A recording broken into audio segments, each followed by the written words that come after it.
This is also, and I'm assuming you got this, the staff report from the Livingston County meeting of which we attended with many of their concerns. Heavy industry was looked at, saying there were 4 members that voted against this to send it to you, saying this seems like heavy industry and mining and quarrying, which brings me to an article that I discovered actually at work, and it was at the Rochester Business Journal, this interview, and I don't know if you saw it, but I made a copy. I was What's shocked. the date on that? The date is April 3rd, 2015. That would have been last Friday. And I ran across this at work. And this is basically an interview with Mr. Valle and his associates. And I was shocked to see that this is mentioning the extension of this plan in St. Lawrence County, near Messina, the Watertown area. Star Lake, there's a transfer station there. Basically getting quarrying, and again, here we go to quarrying and mining now, materials, raw materials, expanding this business. I was shocked. And mentioning that it would be coming not just by truck, but via rail line.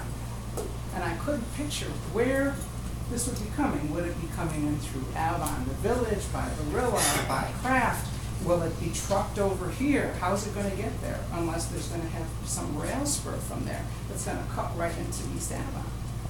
Shocking.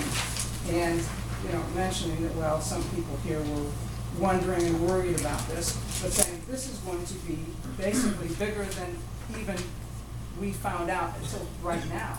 Then it was said 300. Now another 25 more jobs, larger expanse. I'm going to leave this here. It sounds like you're familiar with that. Basically, looking at the NIAX codes, North American industry codes. And you'll have another. So I just want to leave this, and I'm going to put this out. You'll have like another time to speak also. Yeah. Can I leave this for you, John? Yes, thank you. Thanks a lot. And my son just has something to say, and thank you, Ben. We're at 8 minutes now. I know, but please let him, It's crucial to this what we finishes it. Long story short, you notice I have a video recorder here. I've been actively video recording a lot of the meetings because the details have changed so much that we found this is the most accurate way to relay what we're hearing. And what I have here, I would like you to distribute one of these to everyone. It is a list of all the meetings I have recorded up to this point, starting with the public information meeting back in December 27th, all the way up through the Livingston County Planning Board meeting on March 12th. And you will notice the one consistency amongst all these videos are the inconsistencies. And it makes it very hard for us to know exactly what's coming because so much keeps changing. Right before the Livingston County Planning Board meeting, there were additional changes that were just told via word of mouth. They weren't even on the plans themselves. And my letter here, we already have RA, is W. It spells raw, all right, for raw materials. Basically, words are a record. Actual spoken word, observed body language, which you'll see in these videos, all right? It all has to be carefully preserved so you have a record of this. And basically, what we're getting at is this has come up many times, and it's important basically to watch these videos because you will hear exactly what we've been hearing, and you will get a better understanding as to why we're really concerned still. That's all I have to say. Thank you. Like I said, there'll be more times at the hearings. You have an opportunity to talk. We think the word raw Thank you. is very important, right at your meeting right here, right now. Thank you. It's as important as the 4 walls containing an industry. Thanks, Judy. Okay. We now have to move on to the SEQR part of it, and our engineer, Lance. Well, I'll just let you kind of explain what like you've done over the last month. Sure. Obviously, the application was before the zoning board, and then ultimately they referred the seekers to this board for completion. We went through that guided process with all the involved agencies. The involved agencies are those agencies that have standing on the project, that have the issue of permit or an approval of the project. Being that this application was a type 1 action, it was under secret, it was coordinating with those involved agencies. So tonight the board's task is to complete seeker, continue seeker, and then ultimately refer back to the zoning board a recommendation regarding the special use permit. In preparation of tonight's board meeting, I prepared 2 resolutions. One, first declaring this board lead agency as we have completed the 30-day review coordinating period, with those involved agencies and have not received any objections to this board from declaring themselves as the agency. I believe the town has received, the no objection letters, and they're in the file, and they're also provided as part of the package that was forwarded to the board. So first, if you can go through the resolution designating this board as an agency. I'm sorry, it's the first one, it's the very first one in this book right here. Well, and plus the DEC did send us a letter, and they signed us. Right there. Right. Correct. Okay. Again, no objections were received in Correct. terms of that, and then so the first resolution is just basically declaring this board as the agency, so it allows you guys to act on the secret component of this, making your determination So each of significance. resolution, we need to make a motion on it. The first, yeah, that's correct. The first one declaring you guys as the agency, read it? would be making. Sure. Somebody can take a deep breath.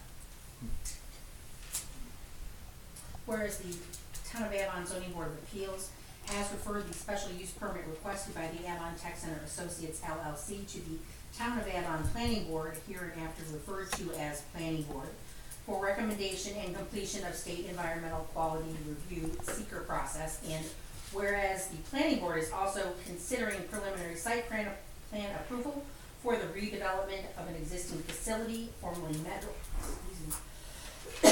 Metal Aid, for the headquarters and manufacturing plant CM&M for production of cementations products and engineered stone, including as described in the site plans dated February 18th, 2015, and all other relevant information submitted as of March 3rd, 2015, the current application.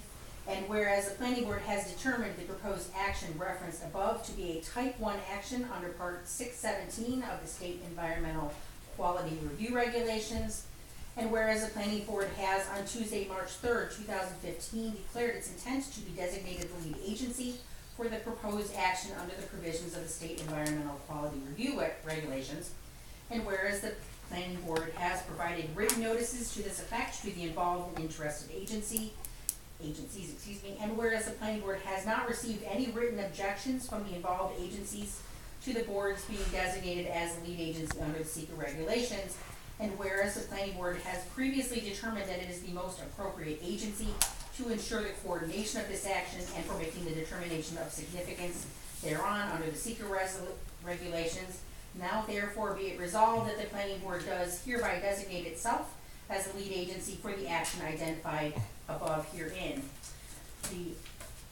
I have one Yep. change. So paragraph number 2, Yep. I informed the board that all relevant information submitted as of March 3rd, current application. Excuse me, that date should be today's date. Okay. And we will make that April 7th. Would anybody like to offer the above resolution and or second it at tonight's regular meeting? Anybody want to make a motion? It's just Yeah. declaring To the declare board. ourselves lead agency. All in favor? I need a second. I'll second. Thank you. All in favor? Aye.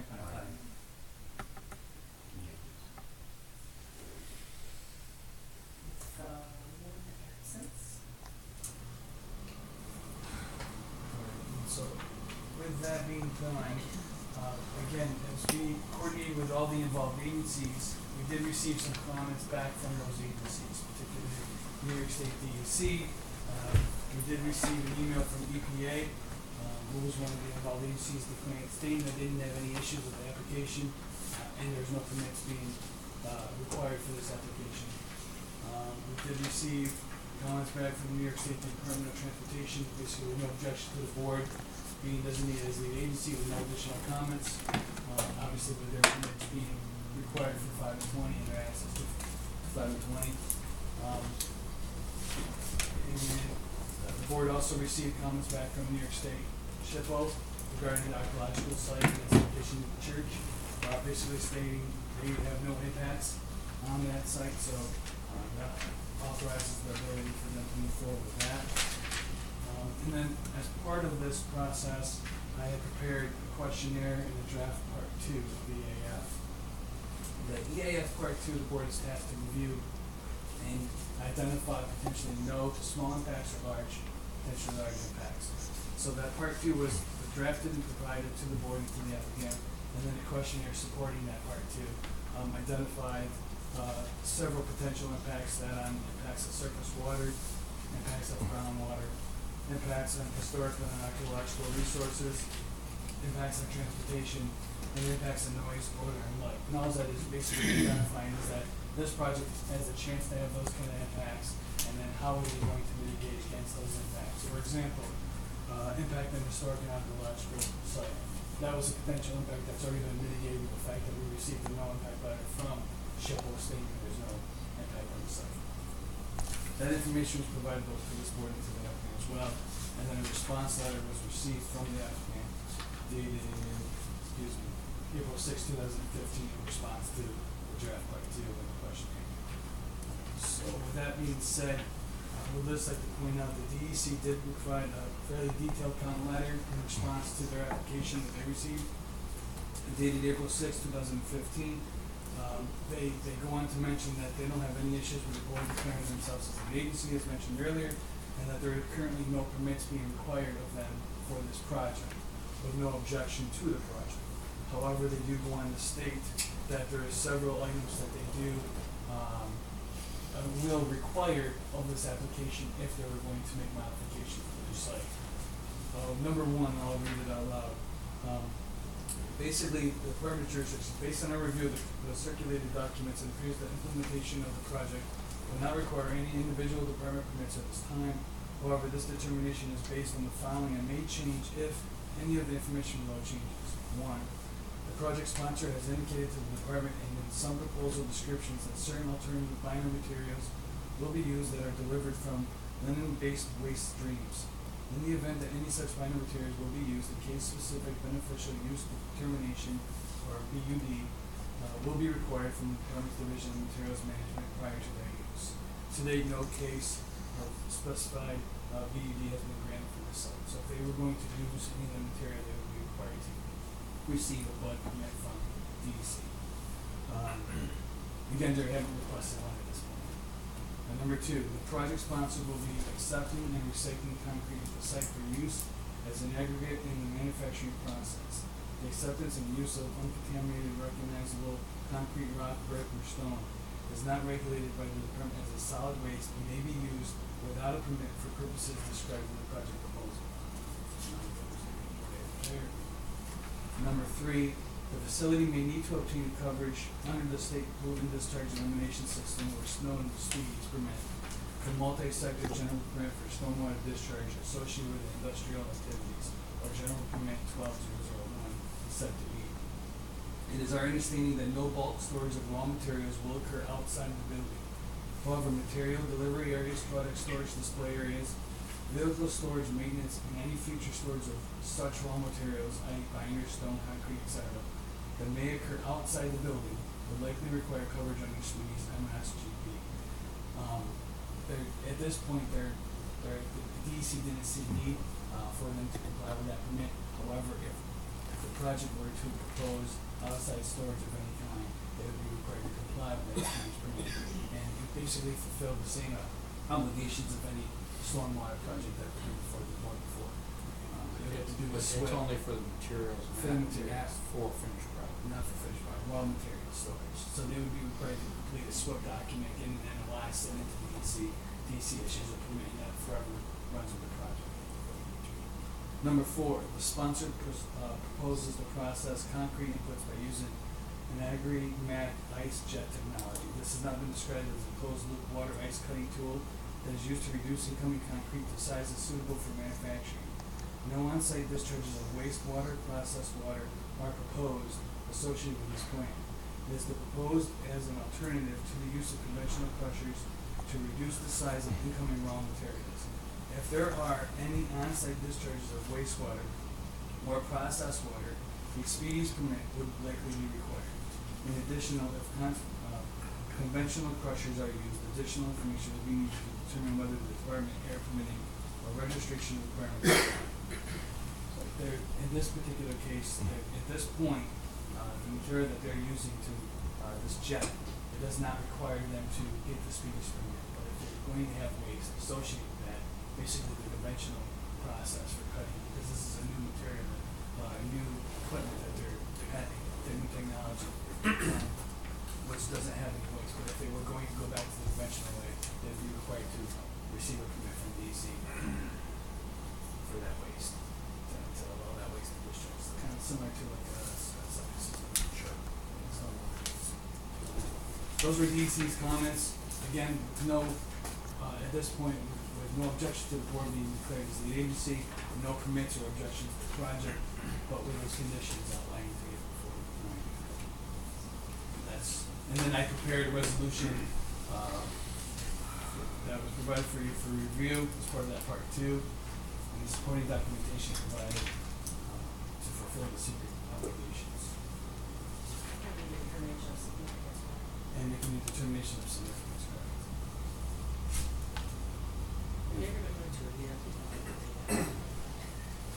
I read it. It's verbatim from the manual from the secret. I don't know that they all are, though. I don't know if anybody needs to review it quick. Was that sent? We have more than one. I sent you so much that I can't remember what I sent you. Is this, Yes. this the one that, That one, I don't think it was. I want this one? Not this one. Oh, here's the tab. Thank you. Oh, that was it. Do you have any more of those? I don't know who makes them. That's fine. I just don't have the voice to go through that much. It is similar to this one. Yeah. Pretty much verbatim to this one. Okay, all right. It's a resolution, a secret resolution for determination of significance, and it just outlines what the task before the board is. And then it goes through the protocol outlined in the secret manual as to what are those items that they have to review, such as air, pollutants, ground pollutants, light, etc.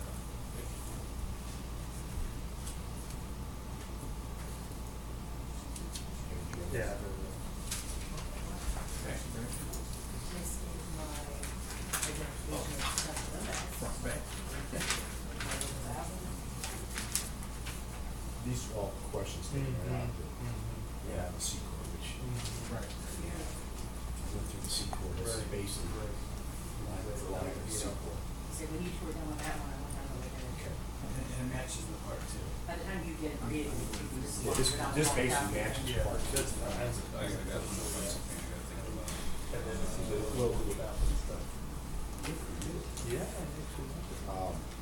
And the state signed off from the church. Yeah, right. It's stuff that we read about. This is basically put in resolution form for what, if you read part 2, it's basically modified. It's just, Was it serious? yes. These two are looking at it right now. Here. And again, it's supportive of the draft part 2 that was provided, which does identify potential impacts, but it's supported by the factual information that we received both From all the DEC, other the involved agencies, DOT, the applicant, and the engineer, state. and these letters basically support that. At this point, there are no issues identified.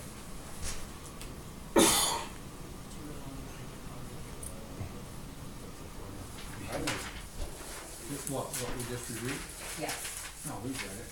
Yeah, it's out of part 2, line for line, and all 6 of us. I just made it through the last one. Okay. So, how's that resolution, you basically have to make a motion? Exactly, it would make a motion to approve, and like, basically, it's authorized, the board would then come to a determination of So what's the significance. title of that? But they're both there. You can use the secret determination of Yeah, significance. there we go. for that. That's what I'm looking for.